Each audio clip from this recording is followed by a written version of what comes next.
예, 그 질문이 하나 나왔었는데요. 어떤 질문이었냐면은 교회 안에서 이제 인본주의, 신본주의를 이야기하는 분들이 많은데 어떻게 구분하느냐 이것을 질문을 하셨습니다. 그래서 제가 어떻게 대답을 해드렸냐면은 일단 인본주의, 신본주의를 이야기할 때에 그분의 말하는 의도와 상황과 형편을 잘 살펴보면 대부분 그분의 그 의도를 잘 알아낼 수 있습니다. 이렇게 제가 말씀을 드렸어요. 그래서 그 하나님을 위해서라고 이야기하지만은 사실은 속내는 자기의 욕심을 위해서 뭔가를 그 일을 꾸미시는 분들이 굉장히 많이 있거든요. 이제 우리가 기독교 세계관을 공부하는 이유도 이제 그건데 우리가 속지 말아야 할 것은 언어 습관과 형식주의에 속으면 안 됩니다. 왜냐하면은 이제 기독교인들만 쓰는 단어들이 있어요. 뭐 기도도 마찬가지지만은 하나님의 은혜, 하나님의 뜻입니다. 그래서 사실은 자기가 하고 싶은 말을 다 해놓고는 이게 하나님의 뜻이에요. 이렇게 말을 하는 사람들이 굉장히 많다는 것이죠. 이것은 신앙을 하나님의 말씀을 따라서 살아가는 것이 아니라 자기의 욕망을 신앙에다가 투사를 시켜가지고 신앙생활하는 분들이 이제 그런 말들을 많이 씁니다. 그래서 하나님의 뜻을 이야기를 자주 하시는 분들은 조금 주의 깊게 살펴보셔야 되고요. 그거를 입버릇처럼 이야기하시는 분이 있으면은 그분은 좀 심각한 분입니다. 그분은 잘 돌봐줘야 돼요. 옆에서 주변에서 잘 살펴보시고 잘 돌봐줘야 됩니다. 두 번째 강의가 조금 양이 많기 때문에 마지막에 한번 또 질문 받기로 하고요. 두 번째 시간은 이제 기독교의 침투에 있는 교묘한 사상인 이원론과 플라톤에 대해서 우리가 좀 살펴보려고 합니다. 현대 교회의 고뇌, 이거 제가 이제 쭉 적어봤는데요. 제가 아마 강의안을 그대로 한번 읽어보도록 하겠습니다.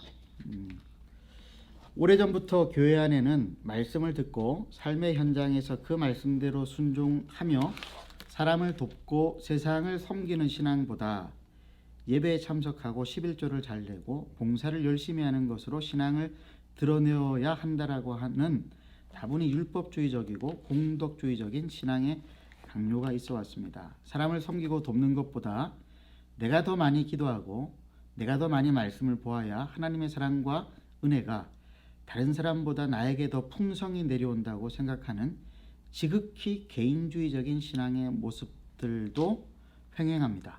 응답 없는 기도에 믿음을 내어버렸으면서도 불안해서 기도하지 않으면 안 되는 형식주의의 모습들을 버리지 못하고 있습니다. 천국에 대한 잘못된 종말론의 영향을 받은 성도들은 이 세상과 아예 담을 쌓고 살려고 합니다.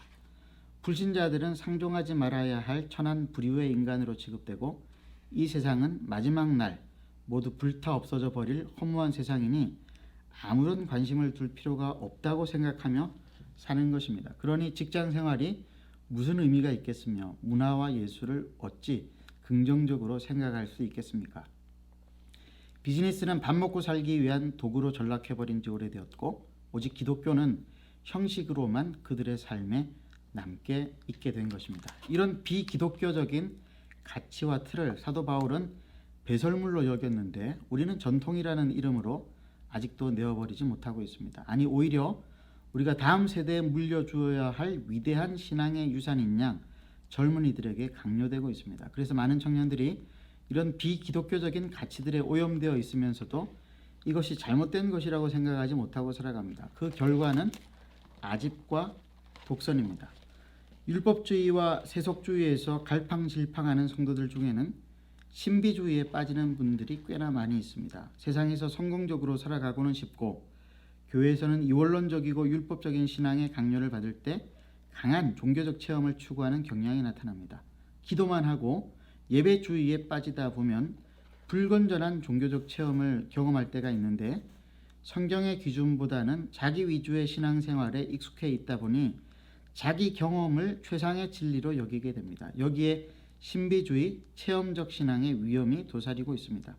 문제는 신비주의는 언제나 그렇듯이 종교 권력을 추구하게 만들고 신비주의와 종교 권력이 결합하는 순간 대단히 불건전한 신앙의 사조가 형성된다는 것입니다. 많은 이단들이 처음에는 거룩한 추구를 하다가 끝에 가서는 사람을 우상화하는 오류를 범하는 것도 다 이 때문입니다.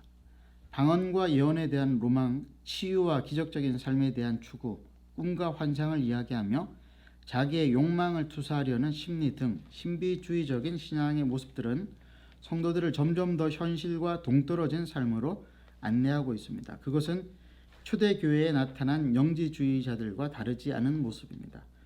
도시화되어진 사회 속에서 성장한 젊은 성도들은 프라이버시를 중요하게 여깁니다. 프라이버시를 중요하게 여기는 젊은 성도들이 모여 형성되어진 공동체 안에 기이한 현상이 하나 나타나는데 개인의 기도의 제목을 공동체 앞에 내어놓고 중보기도를 부탁하는 것을 대단히 힘들어한다는 것입니다. 개인주의적인 성향은 가식과 위선으로도 곧잘 나타납니다. 많은 성도들이 자기의 실제 모습을 감추고 교회가 요구하는 포장지로 자기를 포장하고 살아갑니다. 좋은 직장을 다니고 있고 교회에서도 신앙생활을 잘하고 있는 듯이 보이지만 속은 썩어 문드러진 성도들이 있습니다. 불륜과 동거의 유혹 앞에 흔들리면서도 그런 이야기를 하지 못합니다. 아니, 불륜과 동거에 빠져 있으면서 교회 앞에서는 거룩한 척 살아가는 성도들도 많이 있습니다. 의심하고 회의에 빠져 있으면서 모든 것에 초월한 것 같은 삶을 살아가는 듯 보이려는 성도들을 보면 안쓰럽기까지 합니다. 이런 개인주의적인 성향은 필연적으로 공동체성을 약화시켰습니다. 공동체는 더 이상 개인에게 지나친 간섭을 할 수 없는 상황이 되었습니다. 공동체적인 관심과 간섭을 보일라 치면 폭력적이라며 거부하는 성도들도 많아졌습니다. 그런데 그들의 삶은 전혀 나아지고 있지 않습니다. 공동체에 있으면서 안정감을 얻으려고 하지만 개인주의에서 벗어나오지 못할 때 벌어진 악순환의 반복입니다. 개인주의적인 성향은 복음도 개인적으로 만들어 버렸습니다. 예수님께서 십자가에서 죽으시고 부활하신 것은 개인의 영혼뿐 아니라 죄로 말미암아 타락하고 뒤틀려 버린 이 세상을 통전적으로 구속하시기 위한 것이었는데 개인주의적 신앙은 복음을 지극히 편협한 자기 만족의 신앙적 도구로 전락시키고 말았습니다. 어쩌다가 교회는 이런 모습이 된 것일까요? 성도들을 비기독교적 세계관에 물들게 한 것은 다름 아닌 성과 속을 분리하여 사고하게 만드는 이원론 때문입니다. 제가 쭉 읽어봤는데 여러분 어떻게 생각하세요? 제가 목회를 한 지가 24년 됐는데요. 24년간 많은 성도들과 교회들을 살펴보면서 내린 결론입니다. 교회 안에 굉장히 비기독교적인 세계관들이 많이 있습니다. 왜 그렇게 되어졌는가라고 했을 때 이원론이라고 하는 것 때문이라고 저는 판단을 하는데요. 이원론이 뭘까요? 이원론이라고 하는 것은 영어로 하면은 듀얼리즘이라고 해요. 듀얼이라고 하는 말이 두 가지로 나뉘어졌다라고 하는 것이죠. 세상을 두 가지로 나누는 겁니다. 거룩한 세상 그리고 속된 세상으로 나누는 것이죠. 남자와 여자를 분리시키고 대립과 갈등의 구조로 보는 것도 이원론입니다. 요즘 젠더 갈등이 이제 심각하죠. 이것도 이원론적인 사고에서 나오는 것들입니다. 또 음과 양, 빛이 있으면 어둠이 있다. 뭐 이렇게 이야기하는 것들도 사실은 이원론적인 그런 생각 속에서 나온 언어 습관이기도 합니다. 이원론이라고 하는 이 세계관이 만들어진 역사는 굉장히 오래되는데요. 고대 그리스의 플라톤으로까지 올라가게끔 되어집니다. 플라톤이 언제 살았는지 아세요? 주전 BC 428년에 태어나서 348년에 죽었습니다. 그러니까 남북 이스라엘과 유다가 다 망하고 난 다음에 신구약 중간기 시대를 살았던 사람이 이제 플라톤이에요. 플라톤의 이원론이라고 하는 것은 이데아 사상으로 널리 알려져 있는데 여러분 그 철학 철학 시간이 요즘 있는지 모르겠는데 이데아라고 하는 말 들어보셨죠? 이데아. 이상적인 파라다이스를 이데아라고 많이 이야기를 하죠. 플라톤은 세상을 이제 두 가지로 바라보았습니다. 눈에 보이는 세상과 눈에 보이지 않는 세상. 그럼 어느 세상이 이데아 파라다이스일까요? 눈에 보이지 않는 세상이에요. 그래서 그 눈에 보이지 않는 세상을 상층부라고 이야기하고 눈에 보이는 세상을 하층부라고 이야기를 했습니다. 상층부에 속한 것들이 있는데요. 9페이지를 보시면은 거기에 이제 표를 하나 제가 만들어 놓았습니다. 상층부에 속해 있는 이데아에 관련되어진 것들은 하늘, 영원 불변, 초월, 초감각, 보편성, 정신 이런 것들을 이제 참된 실제 우리가 정말로 추구해야 되는 것들로 이제 이데아를 이야기를 하고요. 하층부에 속해 있는 것들은 땅, 변화되어지는 것들, 또 경험적인 현실, 또 감각, 개별적인 모든 것들, 물질, 우리의 몸도 이 현상계에 속해 있으면서 하층부에 속해 있는 것입니다. 그래서 모든 것들을 다 이렇게 대립과 분리로 보는, 갈등으로 보는 이런 관점을 이원론이라고 그래요. 이데아는 참되고 궁극적인 실제인 반면에 현상계는 이데아에서 파생된 실제이거나 환영에 불과하다고 보았습니다. 그래서 이 세상에 있는 모든 것들은 그림자라고 그랬어요. 실체가 아니다. 실체가 아니다. 심지어는 어떤 것도 실체가 아니냐면은 우리가 지금 세상에서 당하는 고난이나 고통도 실체가 아니다. 실체가 없는 것이다. 그렇게 믿는 것이 이제 이원론이고 이데아론입니다. 사실 이건 정신승리학에는 굉장히 좋은 이론이에요. 우리가 당하는 이 고통은 사실은 괴롭기는 한데 실체가 있는 건 아니야. 근데 이것을 믿는 사람들이 과연 있을까 싶은데 꽤나 많이 있는 거예요. 이런 사람이 있었습니다. 진짜로 고통은 실체가 아니다라고 철저하게 믿는 청년이 한 명 있었는데요. 이 청년이 제가 예전에 사역했었던 공동체에 한번 찾아왔었습니다. 그래가지고 이 청년이 찾아와가지고 하는 말이 저는 플라톤의 이원론을 믿습니다. 이렇게 이야기하면서 저는 고통이 실제하지 않는다고 믿습니다. 그러니까 이 사람이 기독교와 이 세상의 철학의 두 발을 양다리를 걸치면서 갈등을 하고 있는데 플라톤의 이데아론에 관심이 많이 가 있으면서 기독교가 말하는 이론론적인 사고를 받아들이지 못하고 있는 거예요. 이 고통은 실제가 아니다라고 해가지고 자꾸 그렇게 억지 주장을 펴니까 같이 사역하는 간사님 한 분이 이분의 머리통을 팍 때린 거예요. 그러니까 어떻게 반응했겠어요? 왜 때립니까? 예, 누가 지금 말씀하셨는데 쯤에서 아프잖아요. 그러니까 이 간사님이 그랬어요. 너 고통은 실제가 없는 거라며. 아니 그래도 아프잖아요. 야 그러면 너는 네가 주장하고 있는 그 이론에 충실하지 못한 거 아니냐? 그때 이제 이 청년이 이 이원론이 말하고 있는 주장이 얼마나 허상인가라고 하는 것을 깨닫게 되어졌습니다. 사실 이런 식의 생각이 세상을 바라볼 때는 굉장히 세상을 해석하기에는 쉬운 방법입니다. 그렇잖아요. 남자와 여자가 분리가 돼 있는 것처럼 보이잖아요. 빛과 어둠이 있고 양과 음이 있고 성스러운 것이 있는가 하면 속된 것이 있고 성경도 그것을 주장하는 것처럼 보이고 그래서 우리가 여기에 속기가 쉬운데 사실 이 성경에서 이런 플라톤의 이원론을 주장하는 것처럼 보이는 구절들이 몇 군데가 있기는 있습니다. 9페이지 밑에 보시면 요한복음 8장 23절 한번 읽어보시죠. 함께 읽겠습니다. 시작. 예수께서 가라사대 너희는 아래에서 났고 나는 위에서 났으며 너희는 이 세상에 속하였고 나는 이 세상에 속하지 아니하였느니라. 위와 아래가 구분되잖아요. 그렇죠? 요한복음 17장 16절에 한번 읽어보십시다. 시작. 내가 세상에 속하지 아니함 같이 저희도 세상에 속하지 아니하였삼나이다. 이번에는 이제 예수님의 제자들이 세상에 속하지 않았다라고 말을 하면서 여기서도 분리를 이야기하시는 것 같습니다. 그렇죠? 골로새서 3장 1절에서 3절도 한번 보시죠. 함께 10페이지에 있습니다. 시작. 그러므로 너희가 그리스도와 함께 다시 살리심을 받았으면 위의 것을 찾으라. 거기는 그리스도께서 하나님 우편에 앉아 계시느니라. 위의 것을 생각하고 땅의 것을 생각지 말라. 이는 너희가 죽었고 너희 생명이 그리스도와 함께 하나님 안에 감추어졌습니다. 요한이나 바울이 플라톤보다도 훨씬 더 이원론을 주장하는 것 같이 보이지 않습니까?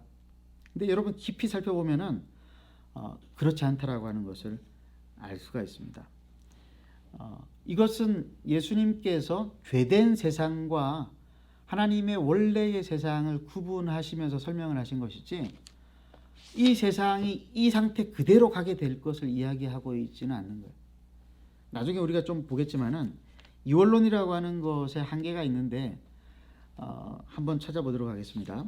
이원론의 약점과 한계. 이원론은 정신과 물질, 영혼과 육체를 두 개의 범주로 나눌 뿐만이 아니라 두 범주가 서로 대립한다고 보기 때문에 성스러운 곳에 속한 사람은 세속적인 것을 버려야 하고 세속적인 것에 속한 사람은 성스러운 것에 속할 수 없다라고 이야기를 합니다. 영혼을 사랑하는 사람은 육체를 미워하게 하고 육체를 사랑하는 사람은 영혼을 포기하게 만듭니다. 거룩한 것과 속된 것, 성스러운 것과 세속적인 것, 정신적인 것과 물질적인 것이 통합된 삶을 살 수 없게 합니다. 이 교회 안에도 이런 게 있어요. 교회 봉사에도 등급을 나눈다라고 하는 거 여러분 아세요?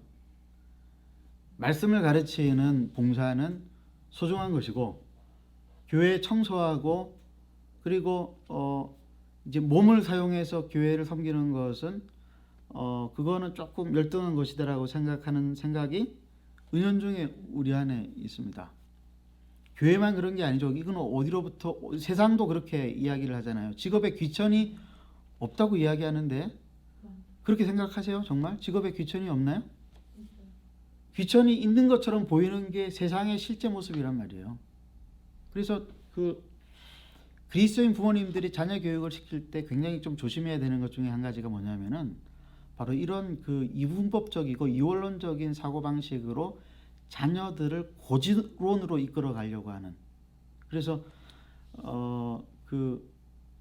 길거리를 지나가던 어느 권사님이 자기 아이를 데리고 이렇게 길거리를 지나가다가 추운 겨울에 청소하시는 공무원을 이제 보고는 이렇게 아이한테 말을 했다잖아요. 너도 공부 열심히 하지 않으면은 저 사람처럼 되는 거야. 저 사람처럼 되는 게 어때서요? 그분의 마인드 생각 속에 뭐가 있는 거예요? 직업을 나누는 거예요. 그리스도인들이 생각할 때에 여러분 할 수 없는 직업이 있다고 생각하는 것들이 많이 있죠. 할 수 없는 직업들이 많이 있다고 생각을 해요. 조금 복잡한 직업 중에 한 가지를 요즘은 어떻게 생각하시는지 모르겠는데 우리나라 식당들은 대부분 술을 팔아요. 근데 기독교인들은 술을 안 먹잖아요. 그러면은 기독교인이 운영하는 식당에서는 술을 팔아야 됩니까? 말아야 됩니까? 그러면은 술을 팔아야 된다면은 그 식당을 기독교인을 하면 안 됩니까? 할 수 있습니까? 힘들어지죠. 생각하고 판단하는 것들이. 우리 속에 이분법적이고 이원론적인 가치관이 들어있기 때문에 그런 거예요. 답은 제가 말하지 않겠습니다. 그 외에도 굉장히 많은 것들이 교회 안에서 그리고 교회 바깥에서 우리가 살아가는 삶의 현장에서 우리도 알게 모르게 형성되어진 이런 이원론적인 사고들이 있습니다.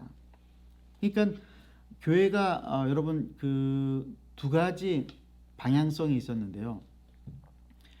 예수님께서 너희는 세상의 빛이라 이렇게 말씀하시고 너희는 세상의 소금이라 이렇게 말씀하셨잖아요.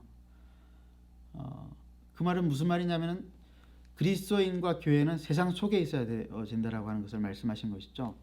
근데 기독교 역사 가운데에서 교회가 항상 세상 속에만 있었습니까? 아니요. 수도원 운동한다고 세상을 등지고 저 산으로 들어갔던 때가 있었습니다. 절은 항상 저기 그 산에 있었어요. 근데 교회도 수도원도 성당도 산에 있을 때가 굉장히 많았어요. 이유는 한 가지, 하나님과 더 가까워지기 위해서 세상을 등지는 거예요. 세상을 등지고 하나님께로 가까이 하면서 사실은 주님께서 우리에게 말씀하신 우리의 정체성은 버리게 되는 거예요. 오늘 우리의 현실은 어떤가요? 교회는 도심 가운데 세상 속에 있는 것처럼 보이는데 신자들은 세상 속으로 들어가기를 즐거워합니까? 교회로 나오는 것을 편안히 합니까?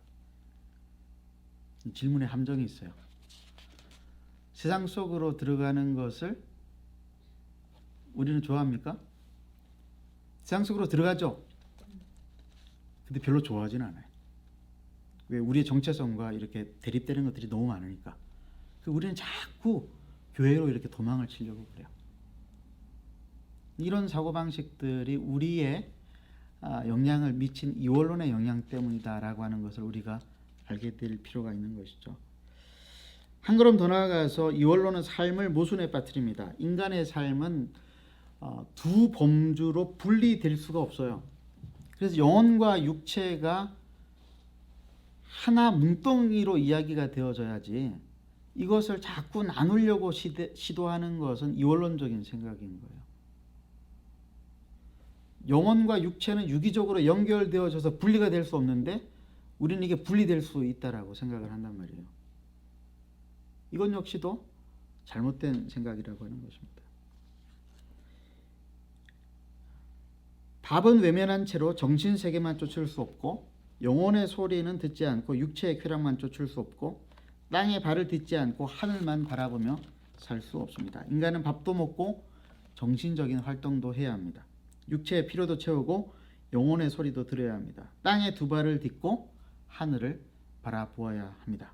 그래야 하늘과 소통하는 인간적인 삶, 하늘의 뜻을 이루는 건강한 삶을 살 수가 있습니다. 그런데 이원론은 이 엄청난 진실을 부정합니다. 너무나 쉽게 정신과 물질, 영혼과 육체, 성과 속이 대립한다고 선을 그어버립니다. 영혼이 육체를 멸시해야 참된 삶을 살 수 있다고 단정해버립니다. 이것은 성경의 이론론적인 세계관과는 완전히 배치되는 것입니다. 물론 앞에서 본 것처럼 요한이나 바울의 말 중에서 이원론적인 생각인 것처럼 보이는 말씀들도 있지만은 다음의 말씀들은 전혀 그렇지 않다라고 하는 것들을 보여줍니다. 골로새서 1장 15절에서 20절 말씀을 제가 한번 읽어드리겠습니다.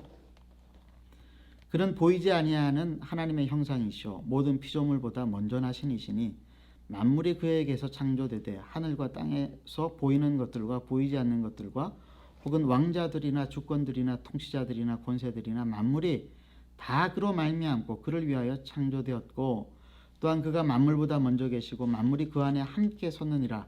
그는 몸인 교회의 머리이시라. 그가 근본이시오 죽은 자들 가운데서 먼저 나신 이시니 이는 친히 만물의 으뜸이 되려 하시며 아버지께서는 모든 충만으로 예수 안에 거하게 하시고 그의 십자가의 피로 화평을 이루사 만물 곧 땅에 있는 것들이나 하늘에 있는 것들이 그로 말미암아 자기와 어떻게 되기를 화목하게 되기를 기뻐하십니다. 화목하게 된다라고 하는 말은 무슨 말이에요? 평화를 이룬다라고 하는 말이에요. 평화를 이룬다라고 하는 말은 분리되어진 두 개가 하나가 되어진다라고 하는 것을 말하는 것입니다. 분리되어진 것과 같이 보이는 이 세상이 예수님의 십자가 보혈로 말미암아 하나가 되어지는 것을 성경은 이야기하는 것이죠. 그래서 성경은 이원론을 말하는 것이 아니라 이원론을 이야기합니다. 성경이 이원론적으로 세상을 바라보는 것처럼 보이는 그런 말씀들은 현실을 있는 그대로 이제 설명을 한 거예요. 근데 성경의 원래 의도, 하나님의 원래 의도는 뭐냐? 둘을 하나가 되게 하는 거란 말이죠. 따로 놀면 안 된다라고 하는 것입니다. 성경 보는 것은 거룩한 일이고 설거지하는 일은 속된 일일까요? 아니라는 거예요. 모든 일들은 죄 짓는 일이 아닌 이상은 모든 일들은 하나님 앞에서 거룩하고 하나님이 기뻐하시고 선하신 것이라고 하는 것을 우리가 알 필요가 있습니다. 이게 굉장히 중요한 원리인데요. 이 원론을 극복하는 가장 중요한 원리는 이겁니다. 죄 짓는 것이 아니라고 한다면 하나님은 우리의 선택을 기뻐하신다. 미리 이게 결론부터 먼저 나왔는데, 근데 많은 사람들이 어떻게 생각하냐면은 하나님의 완벽한 뜻을 알아야 된다라고 하는 강박관념이 우리에게 있어요. 그래서 대학을 이제 선택해야 될 때, 하나님, 제가 어느 대학으로 가는 게 하나님의 뜻입니까? 경북대학입니까? 계명대학입니까? 영남대학입니까? 대구대학입니까? 물론 다른 대학들도 있지만은 어떤 마음이 있는 거예요? 완벽하게 하나님의 뜻을 알고 싶은 거예요. 근데 여러분, 어느 게 하나님의 뜻이겠어요? 경북대학일까요?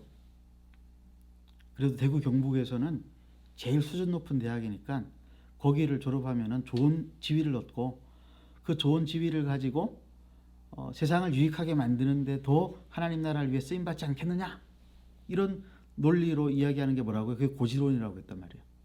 그게 하나님 뜻이에요. 그럼 대구 대학은 사회복지와 그리고 장애인이라고 하는 이 특수 교육에 대한 그 전문성을 가지고 있는 이 대학에 들어가는 것이 하나님의 뜻이라고 생각할 수 있지는 않을까요?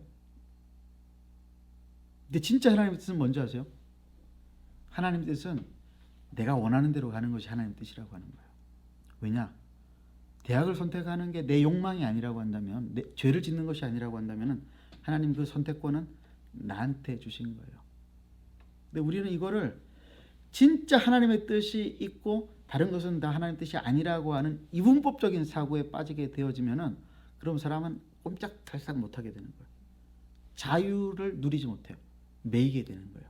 아까 제가 말했잖아요. 자유의 진정한 의미는 할 자유도 있고 하지 않을 자유도 있고, 어느 것으로부터도 매이지 않는 것이 자유라고 그랬단 말이에요. 그래서 뭐 아니면 또다, 이것은 이원론으로부터 나온 겁니다. 그것은 세상의 모든 것이 나누어져 있고 좋은 것이 있고 나쁜 것이 있다라고 하는 잘못된 편견과 선입관 속에서 만들어지는 것들이에요. 그런 것들이 우리 안에 굉장히 많은데 나중에 차차 알아보도록 하고요. 그래서 이원론의 폐해가 뭐냐면은 이원론을 따르게 되면은 삶의 모순을 경험하게 됩니다. 그래서 편한 방식으로 삶을 살아가려고 하는데 어떻게 하느냐? 교회에서는 교회에서의 방식대로 살려고 하고, 사회에서는 사회에서의 방식대로 살려고 합니다. 그래서 교회에서는 성경 말씀대로 살아야 되고, 사회에서는 세상의 지혜를 따라서 살아야 된다. 그 세상의 지혜라고 하는 게 뭐냐면은 타협이고, 또 때로는 신앙을 배격하는 것이고, 물질을 우선 추구하는 것이고, 자기 이익을 먼저 추구하는 것이고, 이런 것들이란 말이에요. 생존을 위해서, 경쟁을 위해서 어쩔 수 없다. 교회에서는 그럴 수 있을지 몰라도 사회에서는 그렇게 하면 안 된다. 아까 제가 그랬잖아요. 십자가가 최고의 전략적 사고라고 했는데 그거 정말로 믿냐고. 희생과 섬김이 최고의 전략적 사고라고 한다면 이 세상에서도 그렇게 통용이 되어져야 될 거 아니겠어요. 근데 이 무한 경쟁 사회 속에서 이 십자가 정신, 희생과 먼저 섬김의 정신을 가지고 살아가면 어떻게 돼요? 손해본단 말이에요. 손해본단 말이에요. 땅콩 장수 이야기 들려드릴게요. 옛날에는 극장 앞에서 땅콩 파는 사람들이 있었어요. 혹시 보신 적 있으세요? 요즘은 극장 안에 이렇게 팔았는데 옛날에는 극장 바깥에서 팔았거든요. 근데 땅콩을 팔 때에 나무로 되어진 대박에다가 땅콩을 수북이 담아가지고 팔았어요. 근데 이렇게 굉장히 높이 쌓은 것처럼 보이게 해서 많이 주는 것처럼 이렇게 팔았는데, 알고 보면은 그 대박이 바닥이 제일 밑이 아니라 가운데 붙어 있는 거예요. 이해되시죠? 그러니까 수북히 쌓았지만은 사실은 많이 주는 게 아니라 그 딱 적당히 주는 거예요. 근데 장사꾼들이 뭐라 그래요? 손님이니까 제가 특별히 더 많이 드리겠습니다. 그러고 이렇게 수북히 많이 주는 것처럼 보이는, 그걸 뭐라 그러냐면은 대박을 속인다, 이렇게 이야기를 했어요. 모든 장사꾼들이 다 그렇게 장사를 했었어요.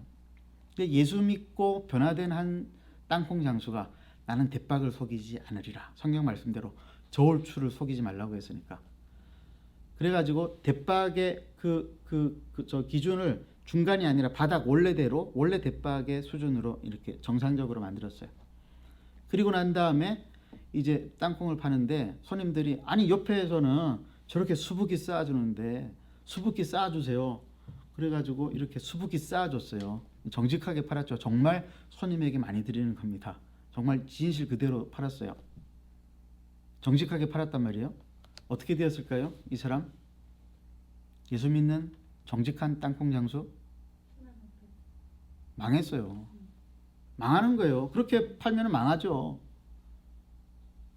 망해서 이 사람이 눈에 보이지 않는 거예요. 그러니까 다른 땅콩 장수들이 수근거리면서 하는 말이 그 사람 요즘 어디 갔대?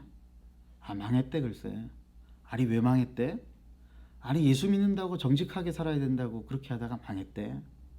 아니 예수 믿으면 정직해야 되나? 그렇다나 봐. 이런 말들이 전설처럼 회자되기 시작을 했어요. 이 망해버린 땅콩 장수는 정말로 망했을까요? 하나님은 그 땅콩 장수가 정직하게 사는 것들을 망하게 내버려 두신 것일까요? To be continue. 그리스도인의 삶은 이게 있는 거예요. 그 다음이 계속돼요. 지금은 망했어. 근데 하나님이 계속 망하게 하실까요? 저는 그렇게 믿지 않습니다.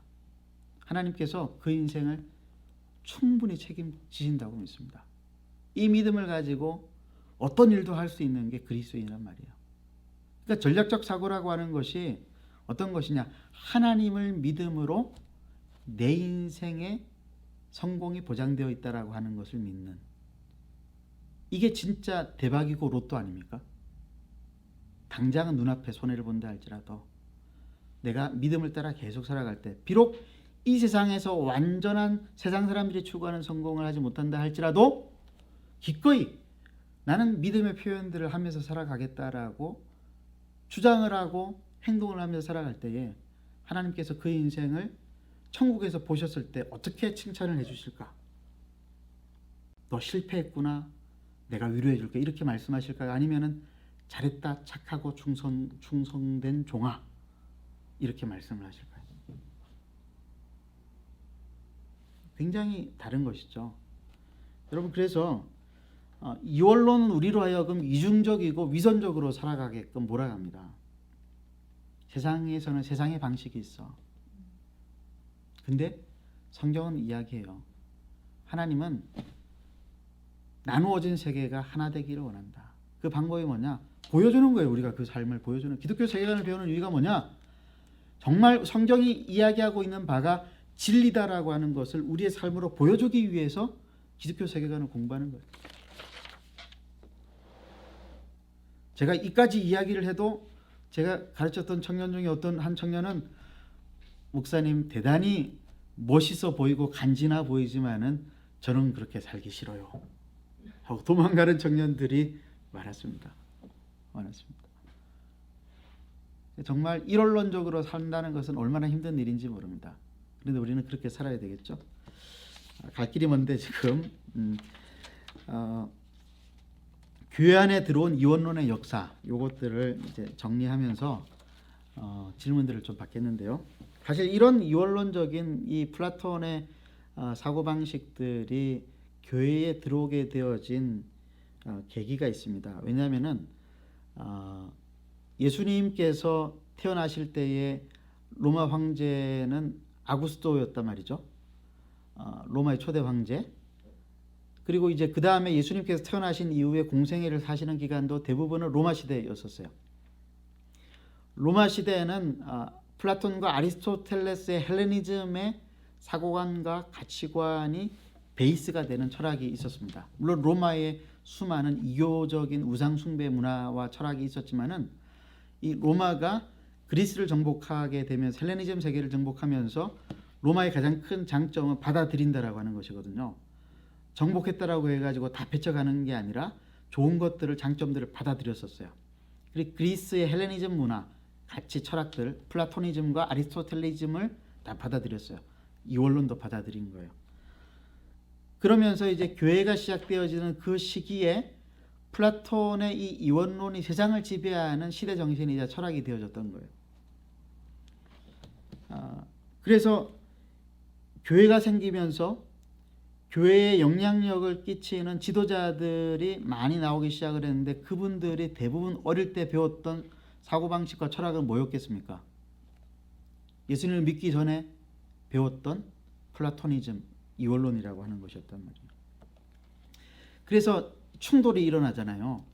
성경이 말하고 있는 이론론과 헬레니즘의 플라톤 철학이 말하고 있는 이원론이 충돌을 하게 되니까 이 지도자들이 이것들을 어떻게 하나 되게 해서 하나로 만들 수 있을까를 고민하기 시작을 하면서 자연스럽게 어떤 현상이 일어나느냐 하면은 기독교 안에 이원론이 들어오고 이원론은 기독교화되어지는 상호작용들이 계속 일어나기 시작을 하게 됩니다.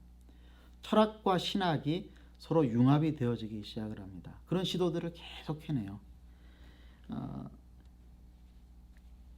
대표적인 사람이 이제 순교자였던 유스티누스였는데 그는 이교도로 자라면서 스토아 철학과 플라톤 철학을 공부하고 AD 132년에 그리스도인이 된 이후로 기독교와 플라톤 철학이 초월적이고 불변하는 하나님을 지향한다라고 하는 것들을 발견하고 이 작업을 계속해서 가속화시키기 시작을 합니다. 그리스 철학을 성경의 계시에 궁극적으로 접목하는 작업을 하는데 철학이야말로 참된 진리에 이르게끔 하는 몽학선생의 역할을 한다 이렇게 생각을 하고 플라토니즘을 이 기독교 세계에 이제 들여오기 시작을 합니다. 클레멘트와 오리겐과 같은 알렉산드리아 출신 사람들이 신약 성경을 플라톤의 사상적 체계로 해석하는 작업을 했습니다. 그래서 플라톤의 철학을 뭐라고까지 이야기했냐면은 기독교 신학을 위한 기초로서의 가치가 있다. 준비로서의 가치가 있다. 긍정적으로 생각을 하기 시작을 하는 거예요. 물론 정반대의 입장도 있습니다. 터툴리안 같은 이는 예루살렘과 아테네가 무슨 관련이 있느냐 이렇게 주장하면서 복음에 이런 철학적인 사고방식이 들어오는 것들을 굉장히 반대했었던 사람들도 있었습니다. 그러나 결정적으로 이 어거스틴 때에 이르러 가지고 이 플라톤의 이원론이 기독교화되어지는 굉장한 그런 그 집중적인 시기가 생기게 되어져요. 어거스틴이 어떤 의미에서는 신학적인 정당성, 이원론에게 신학적인 정당성을 부여하기 시작을 했는데요. 물론 어거스틴이 이 그 플라톤의 이론들을 다 받아들이는 것은 아닙니다만은 신플라톤주의자들의 생각들을 극복하지 못하고 이원론적인 사고 속에 있는 이 플라톤의 생각들이 종교적인 색채를 입게 만드는 데에 여러 가지 역할들을 하게끔 되어집니다.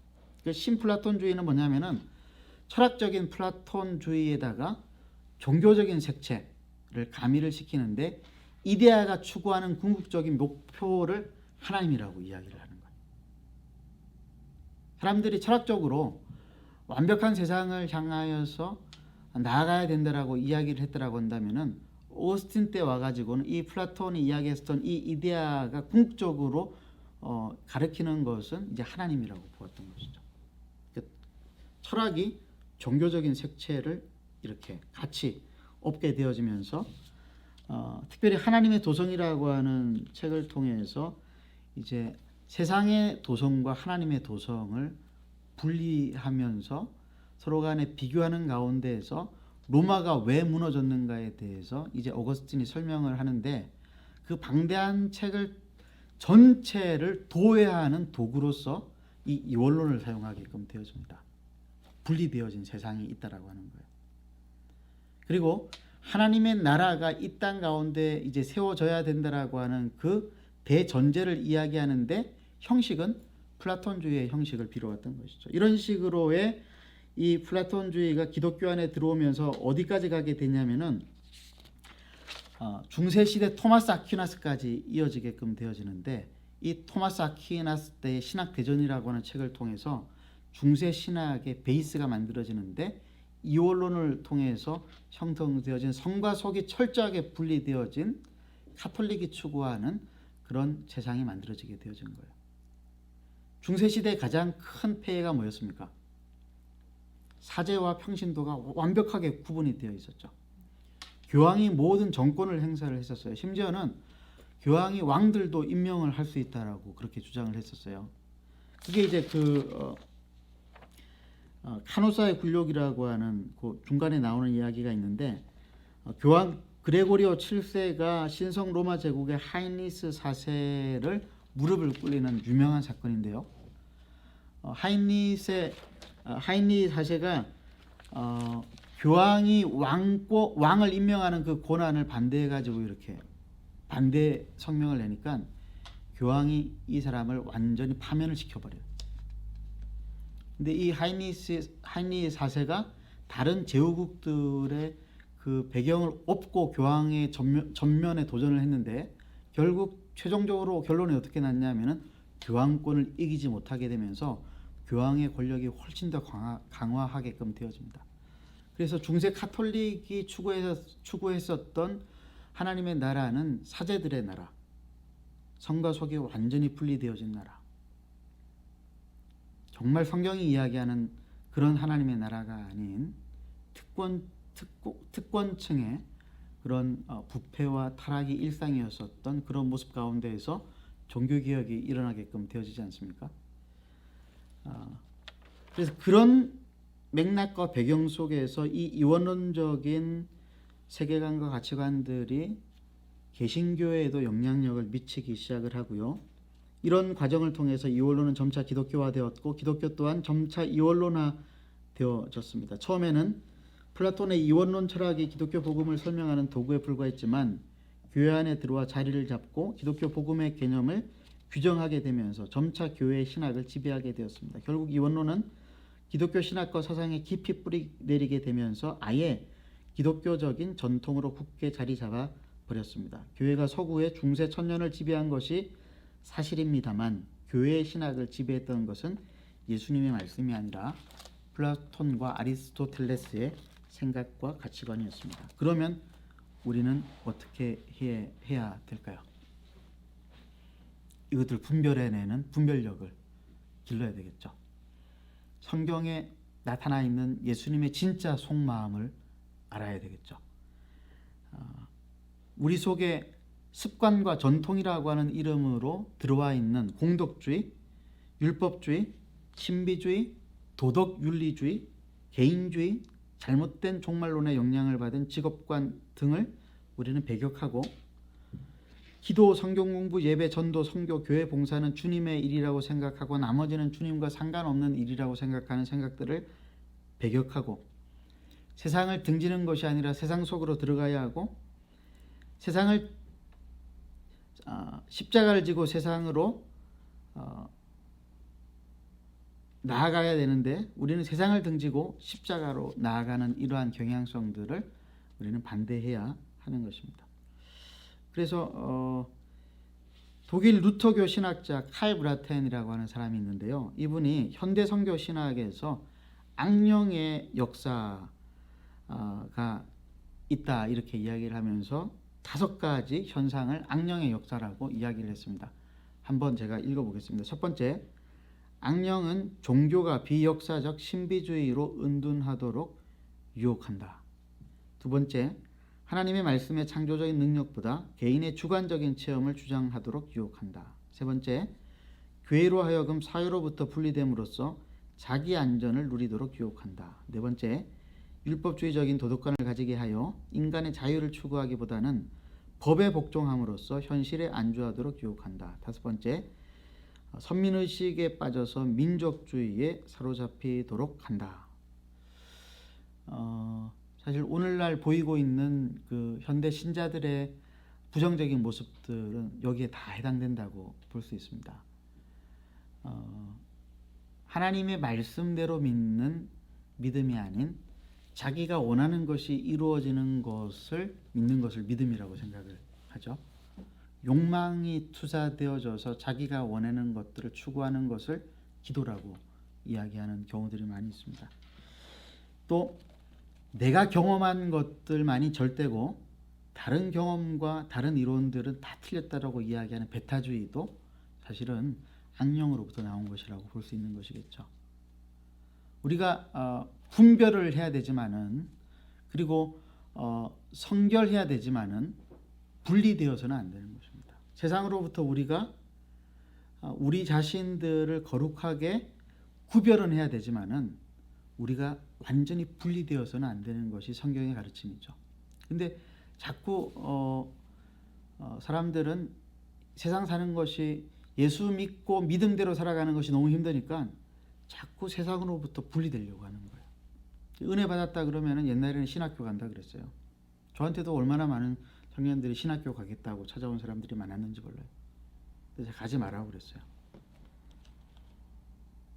노마저 신학교를 가버리면은 세상에 들어가서 그리스도의 빛과 소금의 삶을 살아야 될 사람은 누가 되어야 되겠느냐.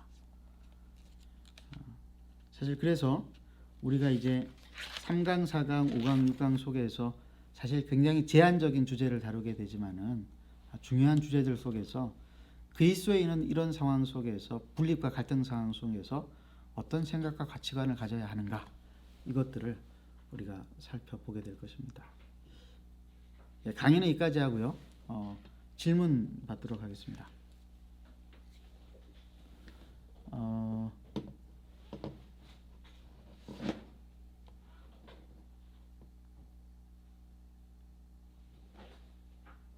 예.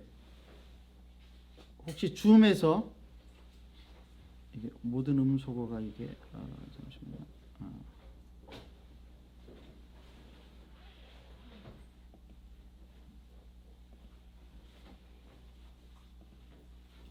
예. 오늘은 제가 혹시 질문이 있으시면은 우리 줌 참가자 중에서 질문이 있으시면은 개인적으로 카톡을 보내주시면 다음 주에 처음 이제 시작할 때의 질문들을 받아가지고 그 질문들에 대해서 먼저 답을 하고 그리고 난 다음에 강의를 이어가도록 하겠습니다. 목사님, 예. 단톡방에 그 목사님이 안 들어와 계신 것 같아갖고 어떻게 개인톡으로? 제가 들어가 있습니다. 들어가 계신가요? 예. 찾아보겠습니다. 예. 제가 들어가 있습니다. 예. 그리고 아까 처음에 말씀드린 것처럼 강의를 들으시고 난 다음에 그 강의를 기록한 노트들을 사진으로 찍어서 저한테 보내주시면 그 출석으로도 인정하고 점수로도 들어갈 수 있도록 그렇게 하도록 하겠습니다. 그 외의 질문들은 또 카톡을 통해서 해주시길 바라고 이제 기도하고 마치도록 하겠습니다. 하나님 아버지 감사합니다. 우리가 오늘 이 시간에 참 방대한 분량을 짧은 시간에 나누었지만은 이 질문들 앞에서 우리가 깊이 생각하고 정말 하나님께서 성경을 통해서 우리에게 하시고자 하셨던 말씀들이 무엇이었는지를 하나씩 차례대로 살펴보기를 원하는데, 주님 우리에게 지혜를 주시고 계시 의존적 사색, 하나님의 말씀을 기준으로 우리가 세상의 모든 일들을 분별하고 판단할 수 있도록 하나님 지혜를 얻게 도와주시옵소서. 예수님의 이름으로 기도드리옵나이다. 아멘.